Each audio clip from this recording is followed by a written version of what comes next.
터리아담을 찾아주셔서 감사합니다. 항상 건강하시고 좋은 일만 가득하시길 기원할게요. 지금 구독하시고 바로 오늘 야담 들어보시죠. 황노인의 이마에 맺힌 땀방울이 턱 끝에서 툭 하고 마른 흙 위로 떨어졌지요. 그의 곁에는 평생을 함께한 늙은 소, 누리가 거친 숨을 몰아쉬며 서 있었습니다. 그 세월 동안 이 작은 밭되기는 노인과 늙은 소의 세상 전부였습니다. 죽은 아내의 몫이라 여기며 평생을 바친 땅이었고, 누리는 단순한 가축이 아니라 그 세월을 묵묵히 함께 견뎌준 유일한 혈육과도 같았습니다. 노인이 쟁기를 끌면 소가 앞에서 힘을 썼고, 노인이 허리를 두드리면 소가 잠시 걸음을 멈추고 기다려주었지요. 고요한 평화는 한 무리의 소란스러운 발걸음 소리에 산산조각이 났습니다. 먼지를 일으키며 나타난 사내들은 이 고을의 가장 큰 권세가인 김대감의 수하들이었습니다. 선두에 선 마름이 껄껄 웃으며 소리쳤습니다. 황영감, 아직도 이 밭이 자네 것인 줄 아는가? 대감 나리께서 오늘부로 자네의 이 보잘것없는 밭을 거두시겠다 하셨네. 썩 물러나지 않고 뭘 하는가? 황 노인은 대꾸 없이 쟁기 자루를 쥔 손에 힘을 주었습니다. 이 땅은 내 아내의 넋이 깃든 곳이오. 실랑이가 길어지자 마름의 눈의 살기가 번뜩였습니다. 바로 그때 멀리서 말을 타고 나타난 김대감이 이 광경을 보고는 차갑게 명령을 내렸습니다. 미련한 늙은이로구나. 저 늙은이가 아끼는 것이 저 소 한 마리뿐인 듯하니 본보기를 보여주거라. 그 말이 떨어지기 무섭게 사내들이 누리에게 달려들었습니다. 음매, 평생 사람에게 순종하기만 했던 누리가 겁에 질려 울부짖었지요. 황 노인이 필사적으로 앞을 막아섰지만 노쇠한 그의 몸은 장정들의 힘을 당해낼 수 없었습니다. 그는 거칠게 내팽개쳐졌고 그가 무력하게 지켜보는 앞에서 날카로운 칼날이 누리의 목을 파고들었습니다. 붉은 피가 분수처럼 솟구치며 황 노인의 밭을 적셨습니다. 누리는 몇 번 발버둥치다 이내 고요해졌지요. 김대감은 말 위에서 그 광경을 만족스럽게 내려다보며 껄껄 웃었습니다. 이 늙은 쇠죽음처럼 내 놈도 곧 그리 될 것이다. 알겠느냐? 그는 부하에게 명하여 잘려나간 누리의 굵은 뿔 하나를 가져오게 했습니다. 그리고는 그것을 흙바닥에 쓰러져 있는 황 노인의 발치에 경멸하듯 툭 던졌습니다. 내 놈에게는 이것 하나면 족하겠지. 평생 아끼던 친구의 유품이니 잘 간수하도록 하거라. 해는 완전히 넘어가고 어둠이 내린 밭에는 차갑게 식어가는 누리의 몸과 그 옆에 미동도 없이 앉아있는 황 노인, 그리고 그의 손에 들린 피 묻은 뿔만이 남아 있었습니다. 황 노인은 얼마나 오랫동안 그 자리에 앉아 있었는지 모릅니다. 달이 중천에 떠올라 차가운 빛을 쏟아낼 때쯤에야 그는 비로소 몸을 일으켰지요. 그의 걸음은 비틀거렸지만 땅을 짚고 일어서는 동작에는 이전에는 볼 수 없었던 강철 같은 단호함이 서려 있었습니다. 그는 누리의 시신을 어루만져 주지도 땅을 치며 통곡하지도 않았습니다. 그저 자신의 손에 들린 아직 온기가 채 가시지 않은 누리의 뿔을 말없이 내려다볼 뿐이었지요. 뿔 끝에 맺힌 핏방울이 달빛을 받아 검붉게 빛났습니다. 그는 그것을 조심스럽게 품에 품고 자신의 초라한 오두막으로 향했습니다.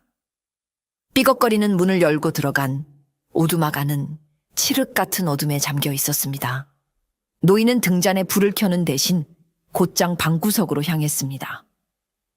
그곳에는 수십 년 동안 한 번도 열어본 적 없는 낡은 괴짝 하나가 먼지를 뒤집어 쓴 채 놓여 있었습니다.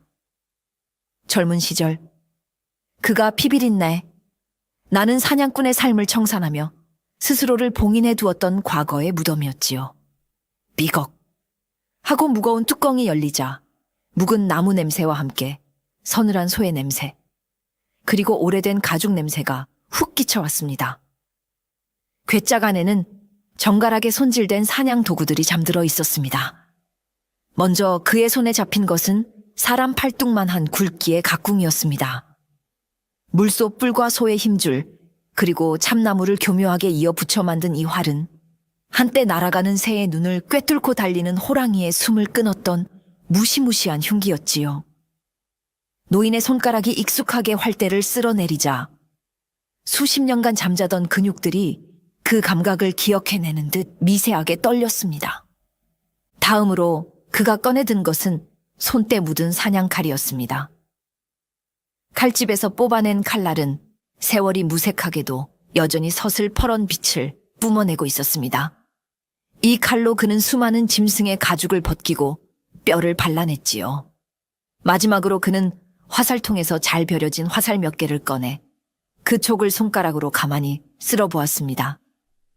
모든 것을 확인한 그는 품에서 누리의 뿔을 꺼내 그 앞에 조용히 내려놓았습니다. 그리고는 괴짝 안에 고이 간직해 두었던 작은 숫돌과 기름천을 꺼내 밤새도록 활을 매만지고 칼날을 갈기 시작했습니다. 서걱, 서걱. 날이 밝아올 무렵 그의 눈빛은 더 이상 슬픔과 체념에 젖은 농부의 그것이 아니었습니다. 먹잇감의 숨통을 끊기 직전에 차갑고 고요한 맹수의 눈빛으로 변해 있었습니다. 복수의 첫 번째 화살은 김대감의 심장을 직접 겨누지 않았습니다. 황노인은 진정한 사냥꾼이었습니다. 사냥꾼은 먹잇감을 단숨에 죽이는 법이 거의 없지요. 서서히 공포심을 심어주고 희망을 꺾고 마침내 스스로 무너지게 만드는 것이야말로 가장 잔인하고 완벽한 사냥이었으니까요. 황노인은 김대감에게서 가장 소중한 것들을 하나씩 아주 조용히 빼앗기로 결심했습니다. 그 시작은 김대감이 권세의 상징처럼 여기며 애지중지하던 사냥매, 천풍이었습니다. 천풍은 북방에서 들여온 보기 드문 해동청으로 그 용맹함과 날렵함이 따를 자가 없어 김대감의 가장 큰 자랑거리였지요. 그는 손님들이 올 때마다 팔뚝에 천풍을 안치고 그 위용을 뽐내곤 했습니다. 사건은 며칠 뒤 새벽에 일어났습니다. 매를 돌보는 매방의 책임자가 사색이 되어 김대감의 처소로 달려왔습니다. 날이 큰일 났습니다. 천풍이가 사라졌습니다. 김대감은 잠결에 소리를 듣고 벌컥 화를 내며 자리에서 일어났습니다. 무슨 해괴한 소리냐? 묶어둔 매가 제 발로 날아가기라도 했단 말이냐? 그는 곧장 매방으로 달려갔지만 천풍이 앉아있던 횃대는 텅 비어 있었고 발목에 묶여있던 가죽끈만이 날카롭게 끊어져 있었습니다. 창살은 멀쩡했고 문은 굳게 잠겨 있었습니다. 그야말로 귀신이 곡할 노릇이었지요. 김대감은 불같이 노하며 당장 온 산을 뒤져서라도 천풍을 찾아내라고 엄명을 내렸습니다.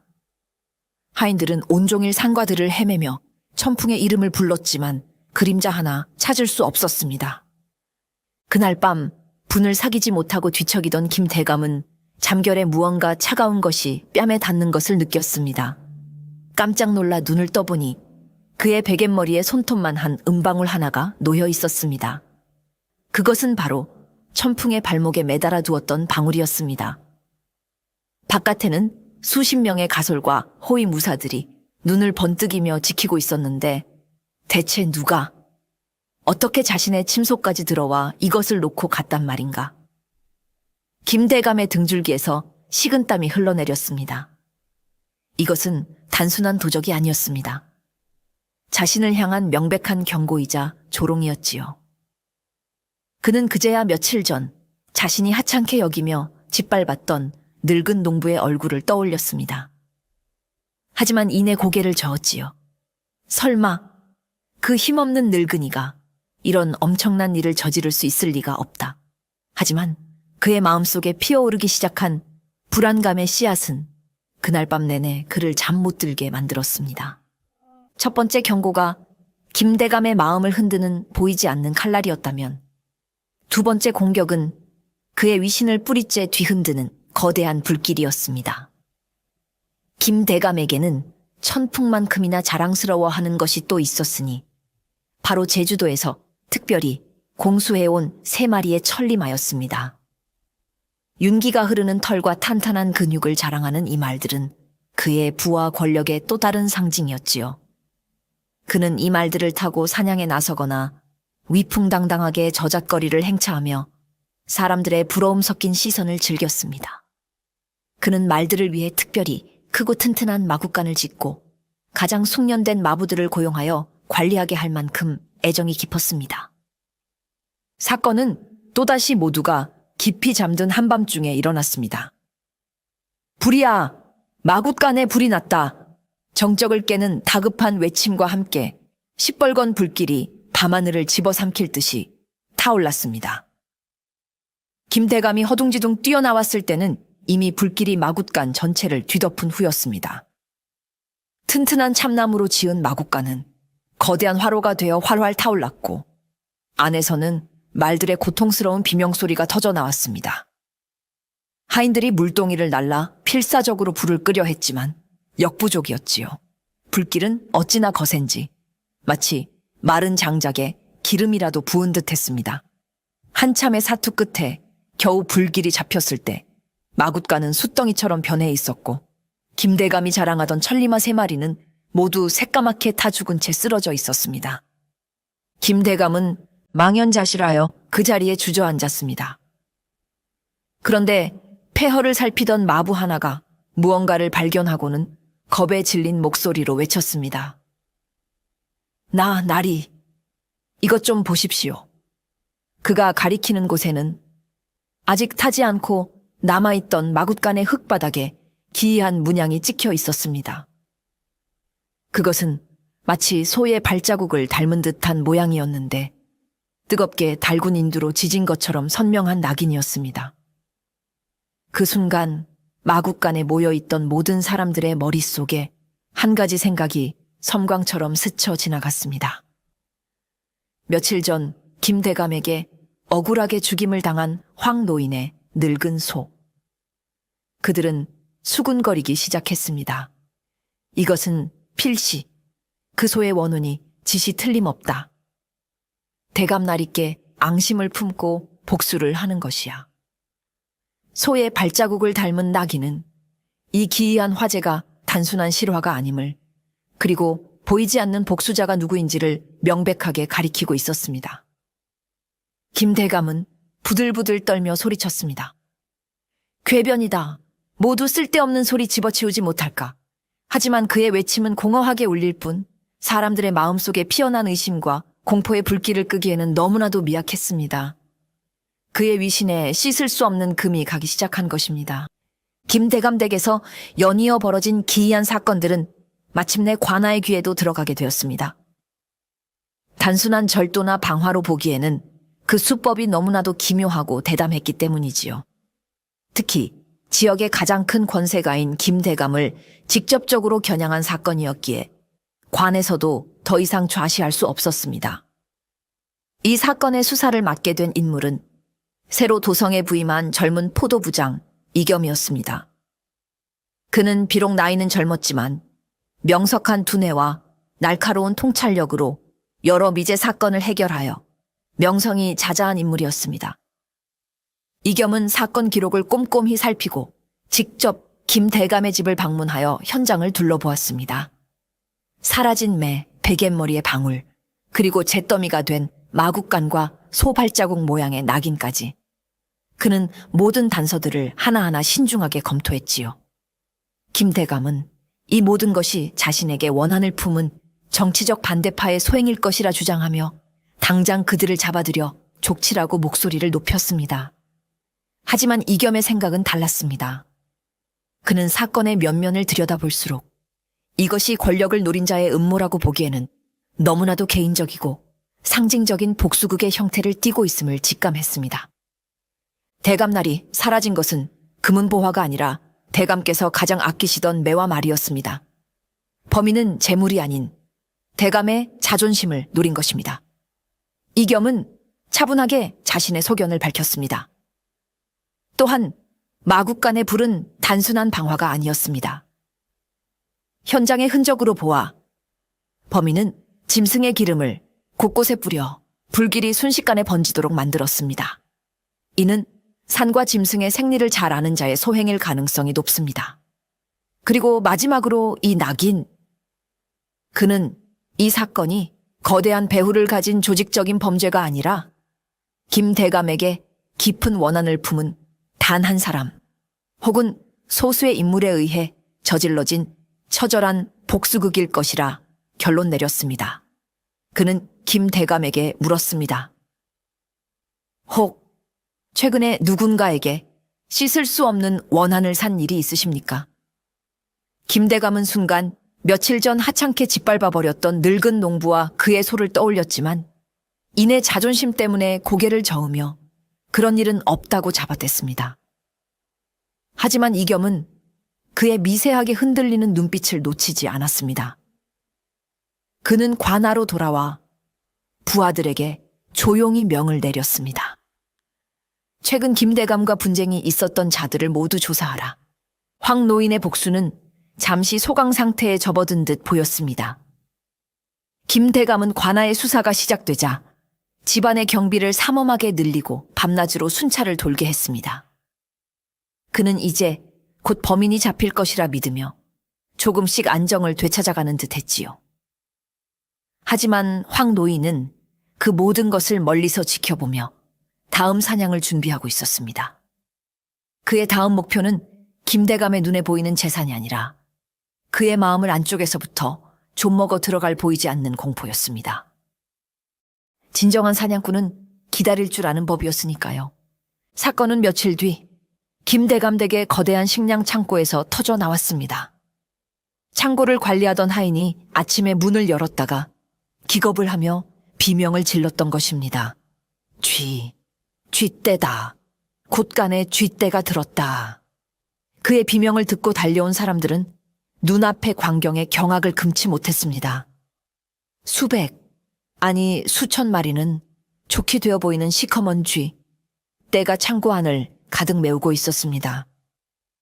쥐들은 산더미처럼 쌓여 있던 쌀가마를 갉아먹고 천장에 매달아둔 곶감과 육포를 끌어내리고 온갖 곡식들을 파헤치며 그야말로 난장판을 벌이고 있었지요. 창고 안은 쥐들의 찍찍거리는 소리와 사물을 갉아대는 소리로 귀가 먹먹할 지경이었습니다. 하인들이 몽둥이를 들고 쥐들을 쫓아내려 했지만 그 수가 너무나도 많아 역부족이었습니다. 오히려 쥐들은 사람을 두려워하지 않고 맹렬하게 달려들기까지 했습니다. 결국 해가 질 때까지 사투를 벌인 끝에 겨우 쥐떼를 몰아냈지만 창고 안은 그야말로 폐허가 되어 있었습니다. 겨우내 먹을 식량의 절반 이상이 쥐들의 배설물과 오물로 뒤범벅이 되어 먹을 수 없게 되었지요. 김대감은 망연자실하여 주저앉았습니다. 대체 이 많은 쥐떼가 어디서 어떻게 하룻밤 사이에 나타났단 말인가? 물론 이 모든 것은 황 노인의 치밀한 계획이었습니다.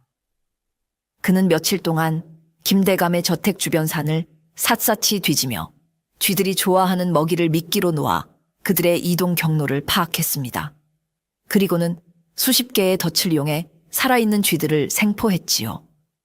사건이 벌어지기 전날 밤, 그는 사로잡은 쥐들을 자루에 담아 쥐들만이 아는 샛길과 개구멍을 통해 창고 안으로 몰래 들여보냈던 것입니다. 산과 짐승의 생리를 꿰뚫고 있는 그에게는 그리 어려운 일이 아니었습니다.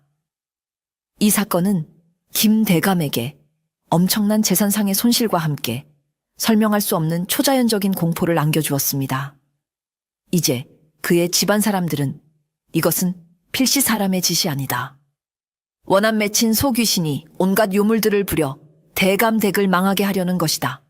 라며 공공연히 수군거리기 시작했습니다. 김대감은 밤마다 헛것을 보고 쥐들이 천장을 기어다니는 환청에 시달리며 서서히 미쳐가기 시작했습니다. 한 사람의 입에서 시작된 말은 10사람의 귀로 들어가고 100사람의 입을 거치며 걷잡을 수 없는 생명력을 얻게 되는 법입니다. 김대감 댁에서 벌어진 일련의 기이한 사건들은 저작거리 안악들의 입방가를 통해 주막의 술꾼들의 허풍을 통해 온 고을로 빠르게 퍼져나갔습니다. 처음에는 그저 흥미로운 가십거리에 불과했던 이야기는 사람들의 상상력과 버무려지며 점차 하나의 정설처럼 굳어지기 시작했지요. 그 소문의 핵심은 바로 소 귀신의 복수였습니다. 들었는가? 김대감댁 마구간에 불이 난 날, 시커먼 소의 형상을 한 귀신이 지붕 위에서 불타는 마구간을 내려다보고 있었다지 뭔가. 그뿐만이 아닐세. 곳간을 망쳐놓은 쥐떼는 그 소 귀신이 부리는 요물들이라더군. 대감이 평소에 워낙 악행을 많이 저질렀으니 하늘이 노해서 짐승의 몸을 빌려 벌을 내리는 것이야. 사람들은 저마다 살을 붙여가며 이야기를 부풀렸습니다. 평소 김대감의 탐욕과 오만함에 시달려왔던 백성들에게 이 소문은 일종의 통쾌한 복수극처럼 받아들여졌습니다. 그들은 대놓고 말하지는 못했지만 보이지 않는 복수자를 은근히 응원하고 있었지요. 김대감의 권세가 강할 때는 감히 고개도 들지 못했던 사람들이 이제는 뒤에서 그를 조롱하고 손가락질하기 시작했습니다. 그가 저작거리에 행차라도 하면 사람들은 슬금슬금 피하거나 의미심장한 눈빛으로 수군거렸습니다. 이 소문은 김대감의 귀에도 당연히 들어갔습니다. 그는 길길이 날뛰며 당장 헛소문을 퍼뜨리는 자들을 잡아들여 곤장을 치라고 명했지만 한번 퍼지기 시작한 소문을 막을 수는 없었습니다. 눈에 보이는 재산의 손실보다 더 무서운 것은 바로 이처럼 눈에 보이지 않는 위신의 추락이었습니다. 백성들의 존경과 두려움을 먹고 자라는 것이 권세의 본질인데 이제 사람들은 그를 두려워하기는커녕 조롱의 대상으로 삼고 있었으니까요. 그의 말은 더 이상 이전과 같은 권위를 갖지 못했고 그를 따르던 이들도 하나둘씩 등을 돌릴 기미를 보였습니다. 그는 점점 더 포악해졌지만 그럴수록 사람들의 마음은 더욱더 그에게서 멀어져 갔습니다. 황 노인은 이 모든 것을 자신의 오두막에서 조용히 전해 들었습니다. 그는 칼이나 활을 쓰지 않고도 사람의 입이라는 가장 무서운 무기를 이용해 김대감의 성을 안에서부터 무너뜨리고 있었던 것입니다. 복수는 차갑게 식혀야 그 맛이 깊어지는 법. 황 노인은 아직 김대감의 숨통을 끊을 때가 아니라고 판단했습니다. 그는 그저 묵묵히 다음 사냥을 위해 칼날을 갈고 있을 뿐이었습니다. 저작거리에 파다하게 퍼진 소 귀신의 복수 소문은 포도부장 이겸의 수사에도 새로운 방향을 제시해 주었습니다. 그는 처음부터 이 사건이 김대감을 향한 개인적인 원한에서 비롯되었을 것이라 짐작하고 있었지요. 소문은 그의 심증을 더욱 굳혀주었습니다. 그는 부하들을 시켜 소문의 근원지를 역으로 추적하는 한편 최근 김대감에게 소를 잃은 자가 누구인지를 집중적으로 탐문하기 시작했습니다. 그리고 얼마 지나지 않아 그의 수사망에 한 명의 인물이 뚜렷하게 떠올랐습니다. 바로 외딴 산비탈에 사는 황 노인이었습니다. 이겸이 보고받은 바에 따르면 황 노인은 며칠 전 김대감에게 평생을 함께한 늙은 소를 잃고 밭까지 빼앗겼다고 했습니다. 또한 그는 젊은 시절 인근에서 가장 이름난 사냥꾼이었다는 사실도 함께 밝혀졌지요. 사냥꾼이라고. 이겸은 무릎을 쳤습니다. 모든 조각들이 하나로 맞춰지는 듯한 기분이었습니다. 짐승의 기름을 이용한 방화, 산의 쥐들을 다루는 능력, 그리고 흔적도 없이 목표물에 접근하는 대담한 수법까지. 이 모든 것은 평범한 농부나 도적이 아니라 산과 짐승의 생리를 손바닥처럼 꿰뚫고 있는 노련한 사냥꾼만이 할 수 있는 일이었습니다. 마구간에 남겨진 소 발자국 모양의 낙인은 범인이 바로 소를 잃은 사냥꾼, 자신임을 드러내는 서명과도 같았던 것입니다. 황 노인, 그가 틀림없다. 이겸은 확신했습니다. 그는 즉시 몇 명의 정예 포졸들을 이끌고 황 노인이 살고 있다는 산비탈의 오두막으로 향했습니다. 그는 부하들에게 절대 경거망동하지 말고 자신이 신호를 주기 전까지는 오두막을 포위하고 조용히 대기하라고 명했습니다. 가파른 산길을 한참 올라가자 마침내 낡고 초라한 오두막 한 채가 모습을 드러냈습니다. 금방이라도 쓰러질 듯한 오두막은 깊은 침묵에 잠겨 있었습니다. 굴뚝에서는 연기가 피어오르지 않았고 인기척 또한 전혀 느껴지지 않았지요. 이겸은 조심스럽게 오두막으로 다가갔습니다. 그리고는 굳게 닫힌 살인문 앞에서 최대한 예를 갖추어 소리쳤습니다. 어르신 계십니까? 도성에서 온 포도부장 이겸이라고 합니다. 잠시 여쭐 말씀이 있어 찾아왔습니다. 그의 목소리는 고요한 산속으로 울려 퍼졌지만 오두막 안에서는 아무런 대답도 들려오지 않았습니다. 마치 처음부터 아무도 살지 않았던 것처럼 오두막은 그저 깊은 침묵으로 그를 맞이할 뿐이었습니다. 이겸은 한참을 더 밖에서 기다렸지만 오두막 안에서는 여전히 아무런 기척이 없었습니다.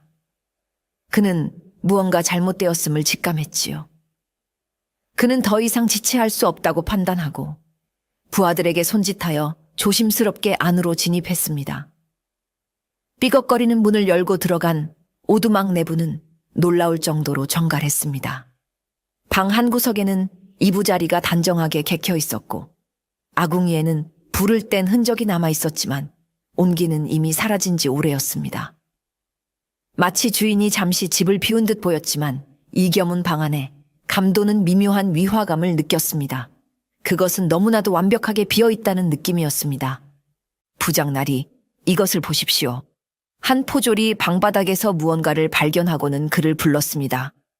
그것은 아주 작은 나무 조각이었는데 자세히 보니 무언가를 조각하다 남은 파편이었습니다.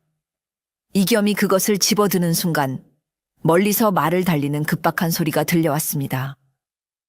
곧이어 한 명의 포졸이 숨을 헐떡이며 오두막으로 뛰어 들어왔습니다. 나리, 큰일 났습니다. 관아의 무기고가 습격을 당했습니다.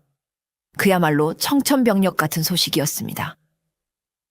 포졸의 보고에 따르면 이겸과 정예 병력들이 모두 이곳으로 출동한 틈을 타 정체불명의 괴한이 관아의 가장 허술한 지점을 뚫고 들어와 화약 일부를 훔쳐 달아났다는 것이었습니다. 그 순간 이겸은 망치로 머리를 한 대 맞은 듯한 충격을 받았습니다. 모든 것이 속임수였습니다. 황노인은 처음부터 이 오두막에 없었던 것입니다. 그는 이겸이 자신을 찾아올 것을 미리 예측하고 일부러 집을 비워 수사병력을 이곳으로 유인했던 것입니다. 그리고는 관아의 방비가 가장 허술해진 틈을 타 자신의 다음 계획에 필요한 화약을 유유히 훔쳐간 것이지요. 방바닥에 떨어져 있던 나무 조각은 아마도 황노인이 덫을 만들다 남긴 흔적일 터였습니다. 그는 이겸의 동선을 손바닥처럼 읽고 있었던 것입니다. 당했다. 이겸은 나지막이 탄식했습니다. 그는 자신이 한 수 아래의 범죄자가 아닌 자신보다 몇 수 앞을 내다보는 노련한 사냥꾼을 상대하고 있음을 뼈저리게 깨달았습니다. 상대는 자신의 덫에 걸려들기는커녕 오히려 자신의 덫을 역이용하여 원하는 것을 얻어냈습니다. 그는 자신이 쳐놓은 그물에 자신이 걸려든 꼴이었습니다. 화약을 손에 넣은 황노인은 이제 복수의 다음 단계를 준비하기 시작했습니다. 지금까지의 공격이 김대감의 자존심과 위신을 무너뜨리는 심리전이었다면 이제부터는 그의 권력을 지탱하는 실질적인 기반을 파괴할 차례였습니다. 황노인은 김대감의 재산에는 그다지 관심이 없었습니다. 돈이나 곡식은 다시 모으면 그만이지만 권력의 기반을 이루는 신뢰와 비밀은 한번 무너지면 다시 세우기 어려운 법이지요. 그는 김대감의 가장 아픈 곳, 가장 치명적인 약점을 정확히 파고들기로 결심했습니다. 김대감의 권력은 단순히 그의 재산에서만 나오는 것이 아니었습니다.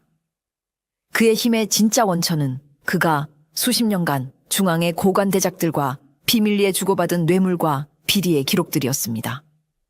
그는 누구에게 어떤 뇌물을 주었고 누구의 약점을 잡고 있으며 어떤 불법적인 거래를 통해 부를 축적했는지를 낱낱이 기록해두는 치밀함을 보였지요. 이 비밀 장부와 서신들은 그에게는 가장 강력한 무기이자 동시에 발각되면 그의 목을 겨눌 가장 위험한 칼날이기도 했습니다. 그는 이 중요한 문서들을 자신의 저택 가장 깊숙한 곳에 위치한 석에 보관하고 있었습니다. 서고는 두꺼운 벽과 튼튼한 쇠문으로 만들어져 웬만한 화재나 침입에도 끄떡없도록 설계되었지요. 김대감은 이 서고야말로 세상에서 가장 안전한 곳이라 믿어 의심치 않았습니다. 황 노인은 며칠 동안 밤마다 유령처럼 김대감의 저택 담벼락 주변을 맴돌았습니다. 그는 짐승의 감각으로 경비병들의 순찰 경로와 교대 시간을 파악하고 저택의 구조를 머릿속에 그렸습니다. 그는 낮에는 평범한 나무꾼으로 변장하여 저택에서 일하는 하인들의 대화를 엿들으며 서고의 위치와 구조에 대한 정보를 수집했습니다. 그는 마치 거대한 먹잇감을 사냥하기 전 그 주변을 맴돌며 약점을 파악하는 늙은 호랑이와도 같았습니다. 그의 눈에는 김대감의 저택이 거대한 성이 아니라 수많은 빈틈을 가진 사냥감으로 보일 뿐이었습니다. 그는 마침내 서고의 가장 취약한 지점이 지상에서 보이지 않는 지붕의 환기 구멍이라는 사실을 알아냈습니다. 이제 모든 준비는 끝났습니다. 그는 자신의 오두막으로 돌아와 관에서 훔친 화약과 짐승의 기름, 그리고 마른 쑥과 심지를 이용해 무언가를 만들기 시작했습니다. 그것은 그의 마지막 복수를 화려하게 장식할 강력하고 무서운 불꽃이 될 터였습니다. 달빛조차 구름 뒤에 숨어버린 칠흑 같은 밤이었습니다. 김대감의 저택은 삼엄한 경비 속에서도 깊은 잠에 빠져 있었지요. 바로 그때 저택 가장 깊숙한 곳에서 쿵 하는 둔탁한 폭발음이 울려 퍼졌습니다. 소리는 그리 크지 않았지만 고요한 밤의 정적을 깨뜨리기에는 충분했습니다. 잠결에 소리를 들은 하인들이 어리둥질하며 밖으로 나왔을 때 그들의 눈에 들어온 것은 서고 지붕 위로 시뻘건 불기둥이 솟아오르는 끔찍한 광경이었습니다. 불이야! 서고에 불이 났다. 불길은 믿을 수 없는 속도로 번져나갔습니다. 마치 마른 장작더미에 불을 붙인 듯 순식간에 서고 전체가 거대한 화마에 휩싸였습니다. 두꺼운 벽과 쇠문은 불길을 막아주기는커녕 오히려 안에 열기가 밖으로 빠져나오지 못하게 하여 서고를 거대한 불가마로 만들어버렸습니다.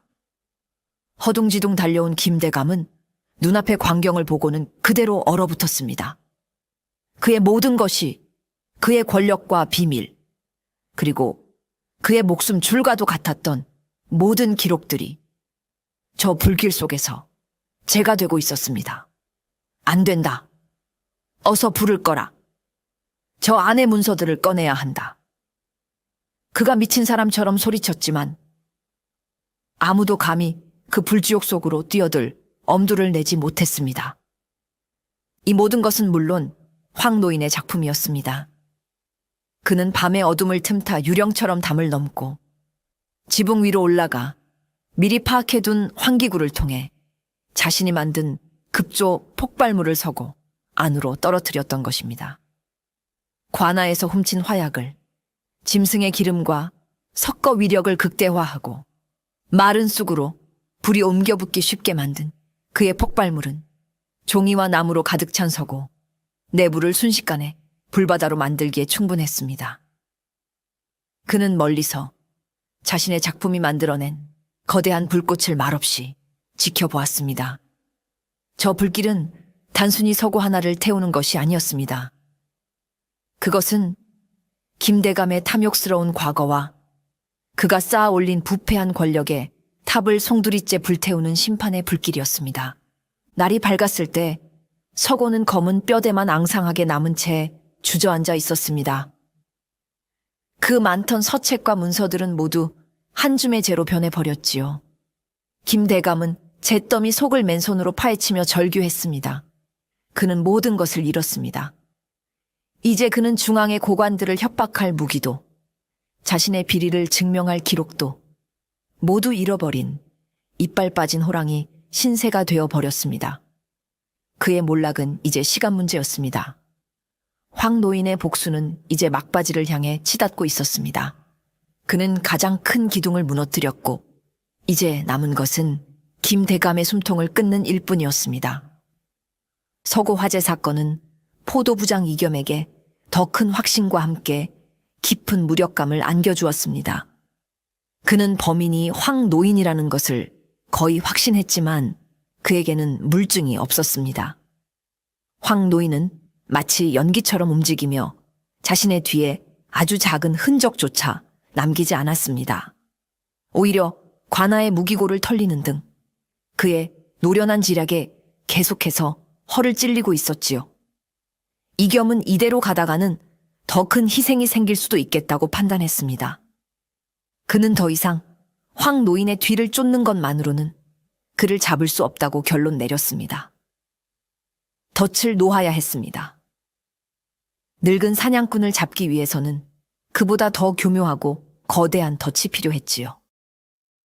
이겸은 며칠 동안 밤을 새워가며 황 노인의 심리를 분석했습니다. 그는 무엇을 원하는가?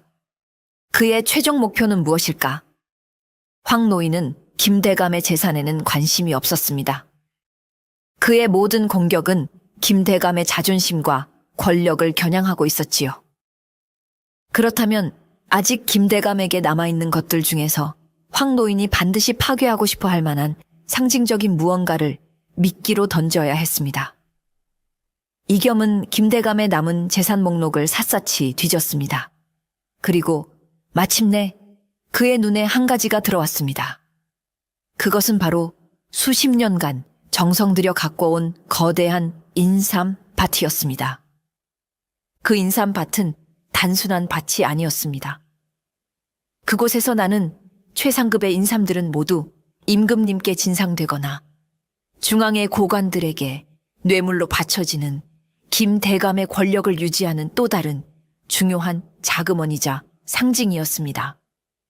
또한 인삼밭은 넓은 평지에 위치해 있어 숨을 곳 없는 사방이 트인 공간이었습니다. 만약 황 노인이 이곳을 노린다면 그가 아무리 뛰어난 사냥꾼이라 할지라도 수많은 관군들의 포위망을 피하기는 어려울 터였습니다.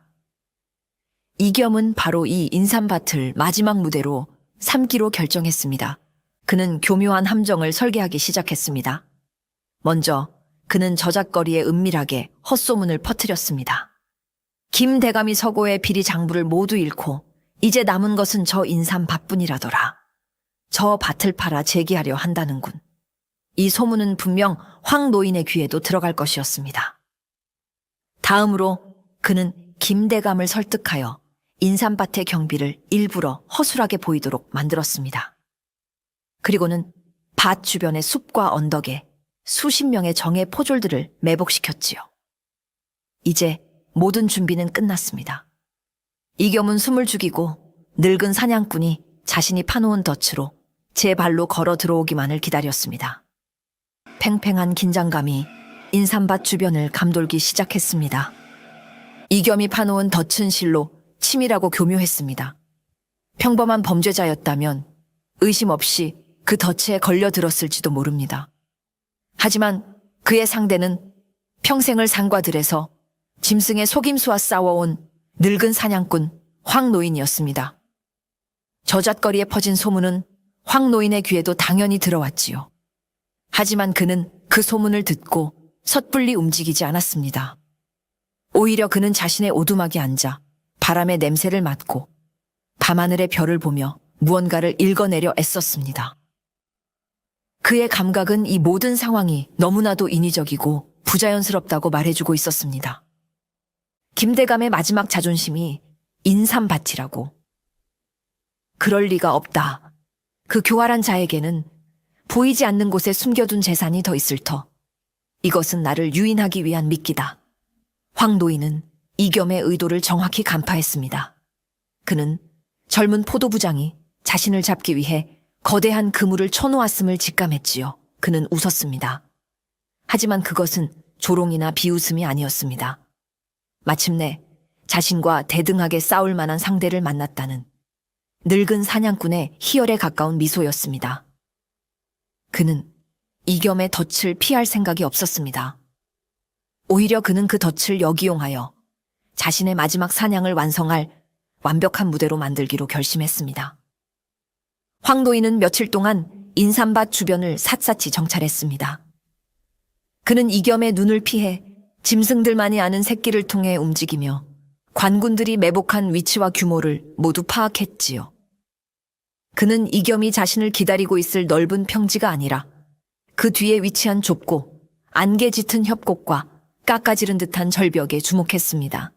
그곳이야말로 김대감과 관군들을 모두 끌어들여 자신의 사냥 기술을 극대화할 수 있는 최적의 장소였습니다. 그는 먼저 협곡 곳곳에 교묘한 함정들을 설치하기 시작했습니다. 발을 헛디디면 그대로 굴러떨어지게 만드는 위장 구덩이, 건드리면 통나무가 굴러떨어지는 덫, 그리고 짙은 안개 속에서 방향 감각을 잃게 만들 교란 장치까지. 그는 수십 년간의 사냥 경험을 총동원하여 협곡 전체를 거대한 사냥터로 만들었습니다. 그는 또한 관군들이 자신을 포위했을 때 그들의 대열을 무너뜨리고 혼란에 빠뜨릴 여러 가지 장치들도 마련해 두었지요. 덫을 놓는 자와 덫을 역이용하려는 자, 두 사람의 보이지 않는 지략 싸움은 이제 절정을 향해 치닫고 있었습니다. 이겸이 쳐놓은 그물이 며칠째 아무런 움직임 없이 팽팽하게 유지되고 있을 무렵이었습니다.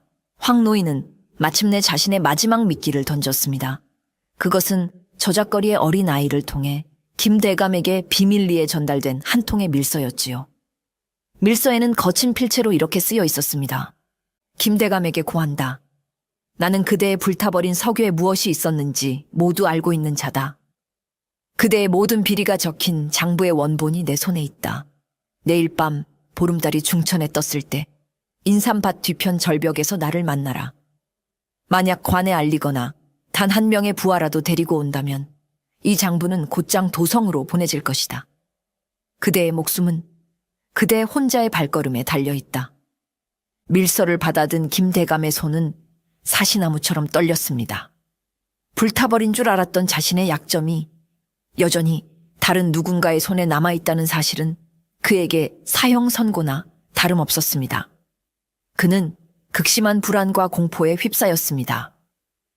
이겸에게 이 사실을 알리고 도움을 청할까도 생각했지만 밀서의 경고가 그의 발목을 잡았습니다.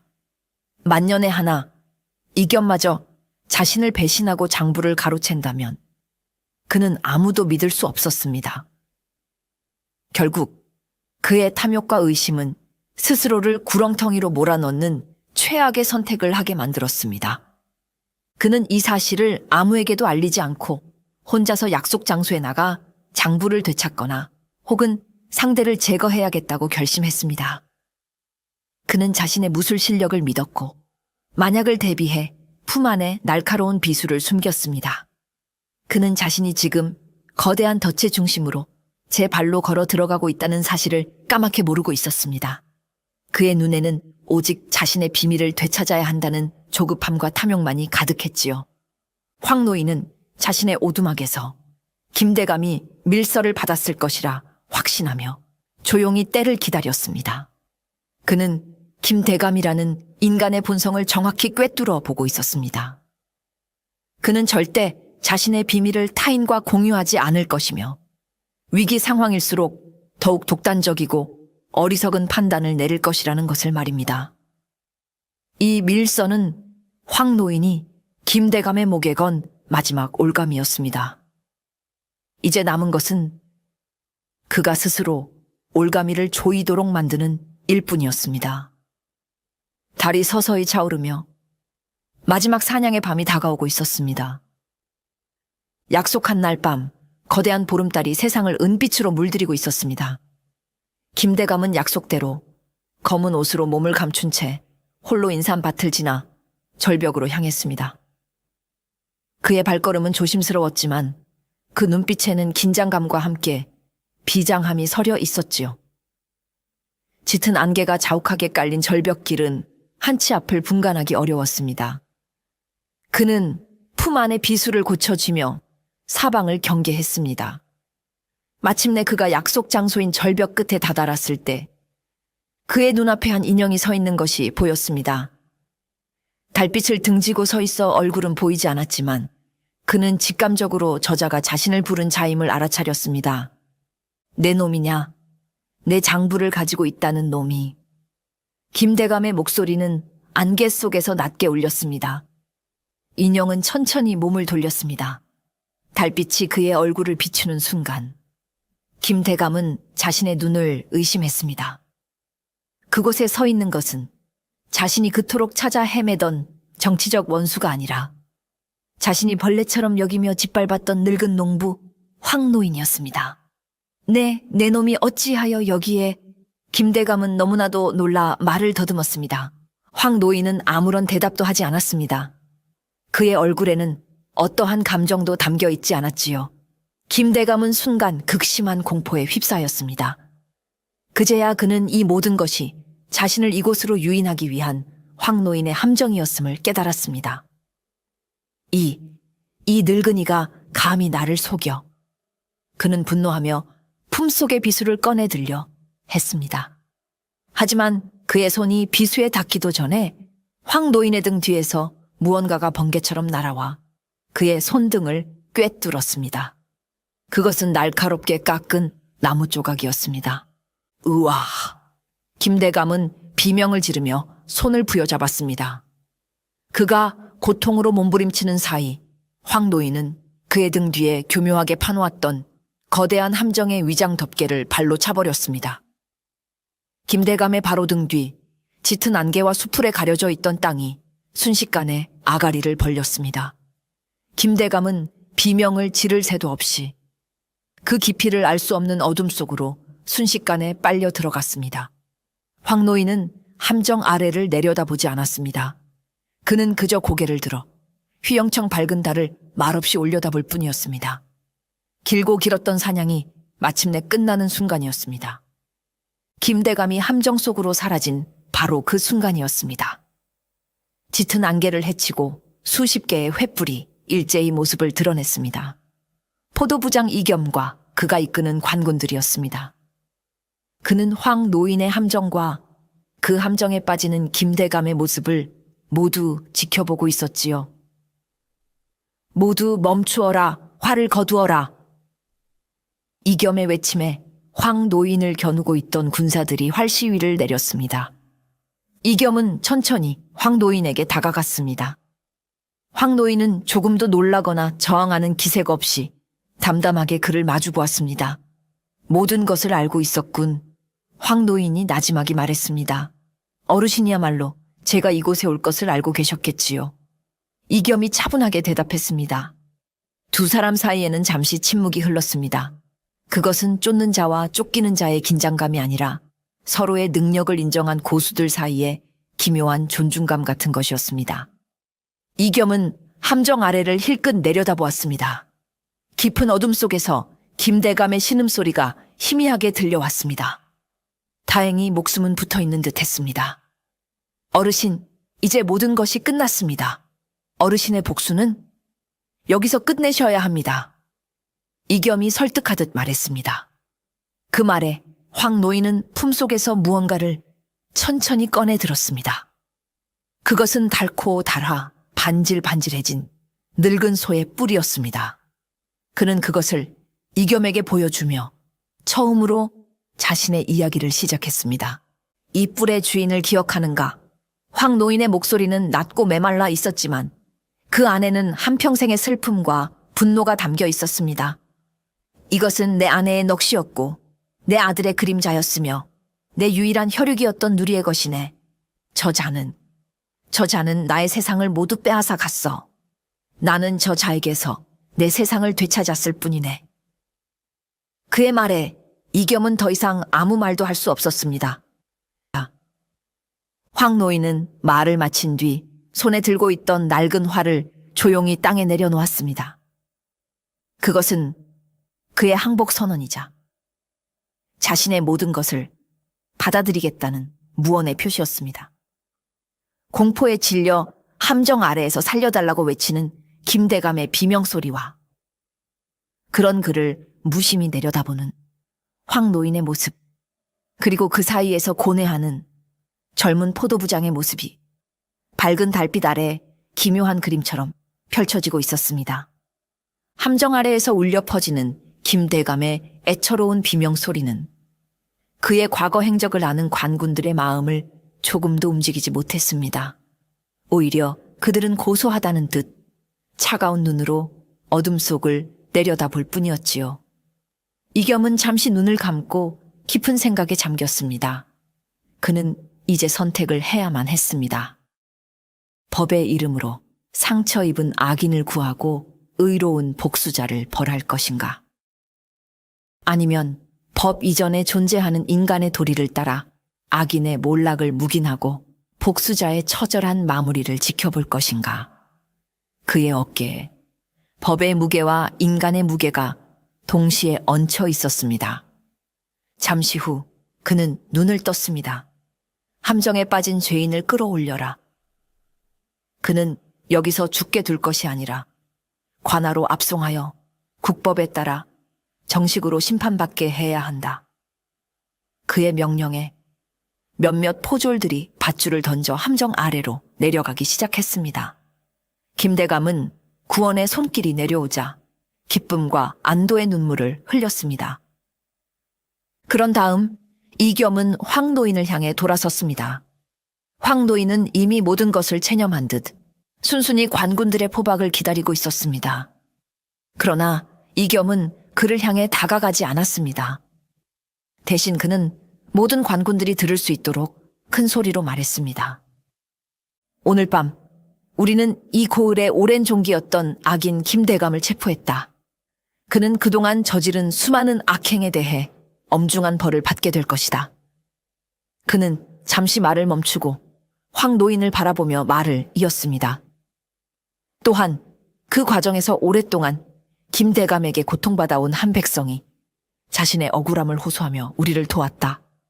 그의 용기 있는 행동이 아니었다면 김대감의 모든 죄를 밝히는 것은 불가능했을 것이다. 이겸의 말은 사실상 황노인의 모든 행동을 개인적인 복수가 아닌 공적인 의거로 규정하는 것이나 다름없었습니다. 그는 법의 테두리 안에서 황노인에게 최대한의 면죄부를 주려 하고 있었던 것입니다. 그는 황노인에게 다가가 그의 어깨를 잡고 나지막이 말했습니다. 어르신의 복수는 끝났습니다. 이제 모든 것은 관아의 몫입니다. 어르신은 집으로 돌아가십시오. 내일 아침 제가 다시 찾아뵙겠습니다. 그는 황노인을 체포하지 않았습니다. 대신 그에게 마지막 하룻밤의 자유와 자신의 삶을 정리할 시간을 주었습니다. 황노인은 아무 말 없이 이 젊은 관료의 깊은 뜻을 이해했다는 듯 고개를 한번 끄덕였습니다. 그리고는 어둠 속으로 자신이 왔던 길을 따라 조용히 사라졌습니다. 다음 날 아침 관아는 발칵 뒤집혔습니다. 밤사이 이 지역 최고의 권세가였던 김대감이 죄인으로 압송되어 왔다는 소식은 순식간에 온 고을로 퍼져나갔습니다. 사람들은 반신반의하며 관아 앞으로 몰려들었지요. 이겸은 지체하지 않고 곧바로 김대감에 대한 신문을 시작했습니다. 처음에는 혐의를 완강히 부인하던 김대감도 이겸이 제시하는 증거들 앞에서 서서히 무너지기 시작했습니다. 내 놈이 황노인의 밭을 빼앗고 그의 소를 죽인 것을 모두가 보았다. 내 놈이 우리 딸을 첩으로 달라며 협박했던 것을 잊었느냐. 세금을 속이고 우리들의 고혈을 빨아먹은 죄를 어찌 모르쇠 한단 말이냐. 관아의 문 밖에서 성난 백성들의 외침이 파도처럼 밀려 들어왔습니다. 김대감은 더 이상 버틸 수 없었습니다. 그의 권력은 이미 잿더미처럼 사라졌고 그를 비호해주던 중앙의 인물들도 증거가 사라진 지금은 그를 외면할 것이 뻔했습니다. 그는 결국 자신의 모든 죄를 자백하고 말았지요. 그의 자백을 통해 그동안 소문으로만 무성했던 그의 모든 악행들이 낱낱이 드러났습니다.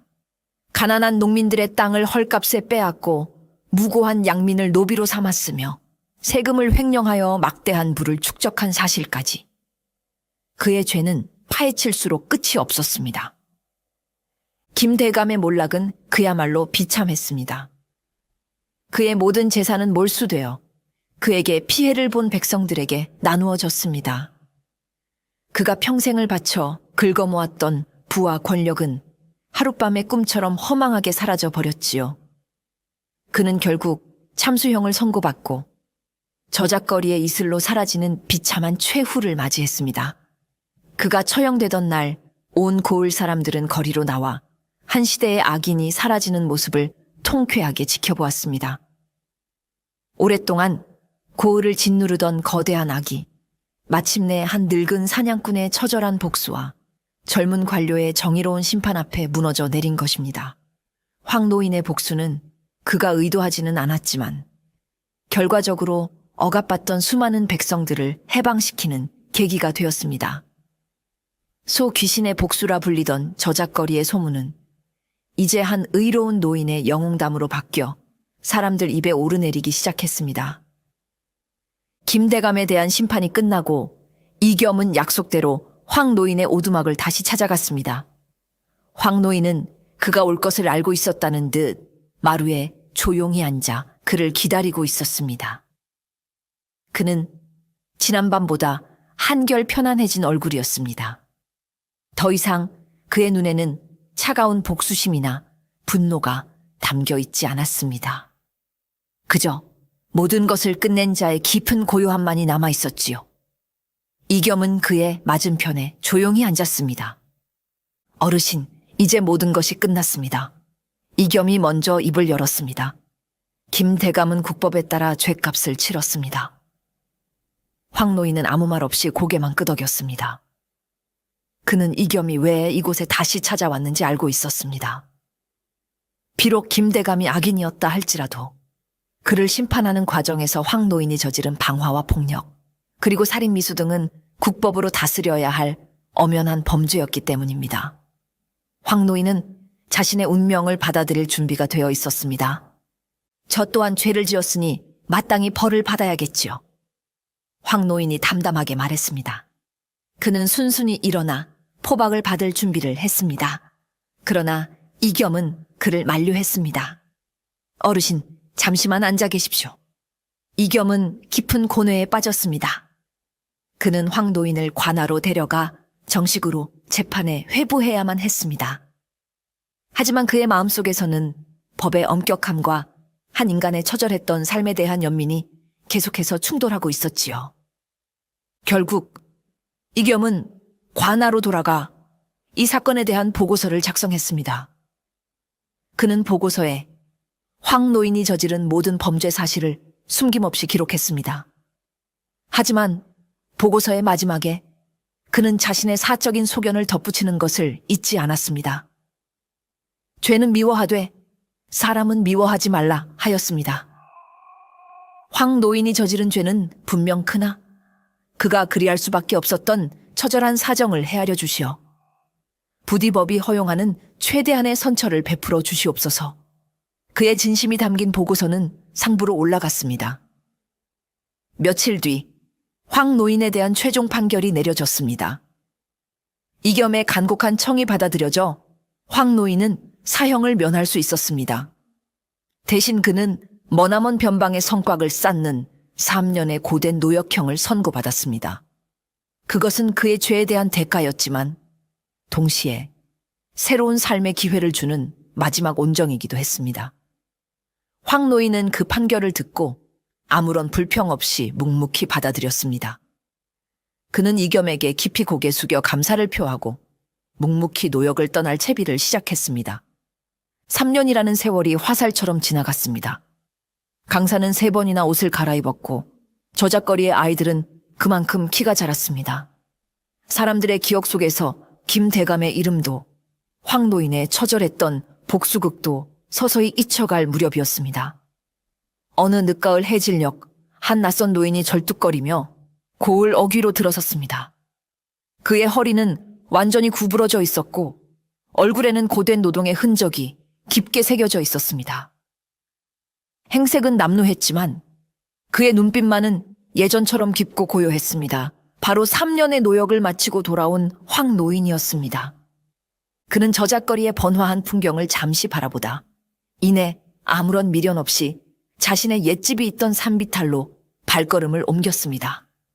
그가 살던 오두막은 지난 3년간의 비바람에 반쯤 무너져 내린 채 폐허가 되어 있었습니다.